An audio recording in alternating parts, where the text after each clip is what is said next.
Comment gérer un public froid ou peu réactif?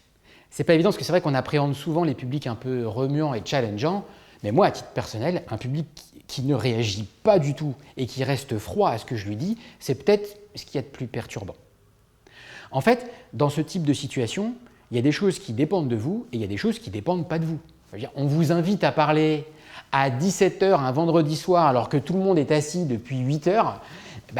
Oui, il y a plus de chances qu'ils soient froids et peu réactifs que le matin quand ils sont en forme. Ils n'en peuvent plus, ils n'ont qu'une envie, c'est de partir en week-end. Vous faites votre présentation à 14h après avoir fêté quelque chose au champagne, oui, naturellement, les gens vont plus avoir envie de faire la sieste que d'être réactifs. Si vous parlez à des gens qui ne parlent pas bien la langue et qu'on ne vous a pas prévenu, oui, il y a de fortes chances qu'ils soient froids et peu réactifs. Il y a plein de paramètres qui ne dépendent pas de vous. En revanche, attention, ce n'est pas parce qu'il y a des paramètres qui ne dépendent pas de vous qu'il ne faut pas réfléchir à chaque fois après coup. Qu'est-ce que vous auriez pu changer? Or, quand on y réfléchit 2 secondes, on se rend compte à chaque fois qu'on a eu affaire à un public qui n'était pas assez réactif. On se rend compte que finalement, on n'avait pas réussi suffisamment à s'adapter à leurs attentes.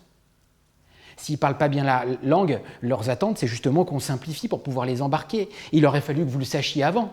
Et donc, du coup, il faut penser à poser la question. Si vous intervenez dans un moment de la journée qui n'est pas adapté, peut-être que justement, il faut l'anticiper et faire quelque chose de plus dynamique, les faire lever ou de plus court. Bref, s'adapter à l'état dans lequel le public sera, de façon à ce que votre prise de parole réponde à vos attentes et aux leurs.